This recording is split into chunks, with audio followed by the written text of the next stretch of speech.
David, first of all, congratulations on being the president of Selkirk Rugby Club, and for someone who's been part of the club for a while, that's a great honour for you. Yeah, it is a great honour. I'm quite humbled by being given the position for this next couple of seasons, hopefully. It's been a big part of my life, the rugby club, from being a sort of spotty-faced 18-year-old coming up here for the youth club 40 years ago, to playing for the club for a long time, playing for the veterans team for a long time, and I had a wee spell coaching the mini rugby. So yeah, it's been a huge part of my life, so ending up as president is really nice. And what does that actually mean to you overall? I mean, being figurehead, effectively, of this club, which is one of the top Premiership teams in Scotland. Yeah, well, I was looking at the ex-president's board, and our club is about 115 years old, and you imagine that there must have been an awful lot of presidents, but there was presidents that had long terms in the early days of the club, so it is quite a unique band. And when I look through the names, going back to the 1960s, I think my primary one school teacher, the head of the primary one school, was the president of the club at that time, and since then an awful lot of the presidents have been sort of friends who have contributed to being part of the history of the club. So yeah, it's really nice, and I think it's only when you look at these things that it really sinks in.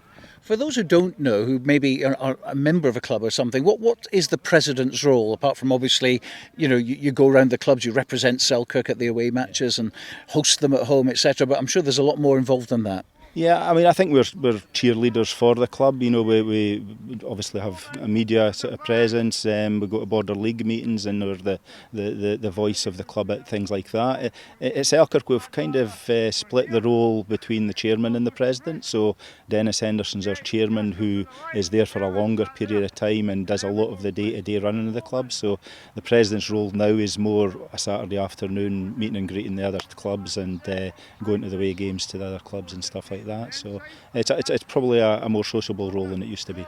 And how much of a voice does the president have within the club? Yeah, well, we have a very good committee, some excellent hard-working people that run the club very much as a democracy. So I'm only just the guy who chairs the meetings. The decisions get made, amongst all the people in the committee. So it's not any more of a role than it was probably last year when I was sort of involved in the sponsorship side of the club. So it's the fact that I'm obviously at the head of the table, shall we say.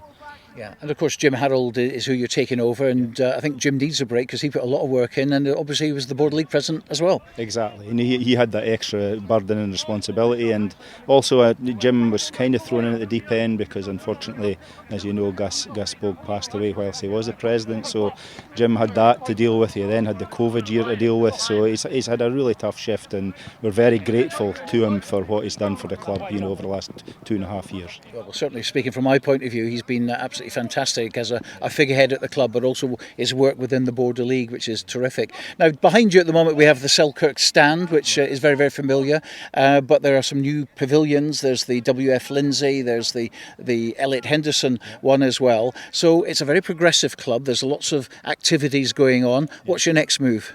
Well, we've got training lights to put in the back pitch, which will be a big asset to us because last season probably trained too much on the first team pitch and had issues with the wetter winters that we're now having. So we're hopefully we'll get that in place for the dark nights. We're also ambitious. We've got ambitious plans to redo the stand because the stand, as you know, is quite antiquated, old wooden seats and things like that. So we've applied to the SRU for a grant for that. So that would be something we'd hope to do next summer. It's great. I mean, I'm very proud of the facilities that we have here, but with that also comes the burden of the maintenance of them. So the more facilities you have, the bigger your maintenance bills are. So we're replacing the toilets this November in the main stand, stuff like that. So the capital costs to run the club are quite significant.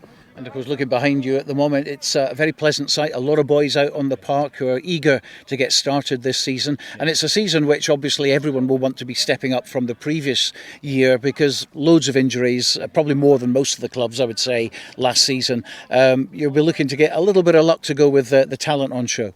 I think luck is a massive thing. It's I suspect my role is going to be a bit like a sort of captain of an aircraft carrier. I'll be sort of counting them out and counting them back in every game. We just want everybody to stay fit, just to keep us competitive. But if you remember last year, we had COVID. We had to withdraw for Hoik Sevens, and we really weren't able to have the pre-season that we wanted last year, so I think that had the knock-on effect of us getting a lot of injuries early in the league campaign. Hopefully this year things will go better in the build-up and things will be a bit luckier in that respect. And on your watch, it would be quite nice to be the top border side, wouldn't it, at the end of the season? I think that's something that would have the ambition to try and be, but I mean, Jed and Hoyk are two very good sides, and we wouldn't underestimate that. All of the games with Jed last year were really tight as well, so no, I mean, we would love to be the top border side. That would be certainly part of our ambitions, but I think, you know, as I think Martin said, it's really good to have border clubs in the Premier Division. I mean, to have 6 clubs in the top 2 leagues of Scottish Rugby is fantastic.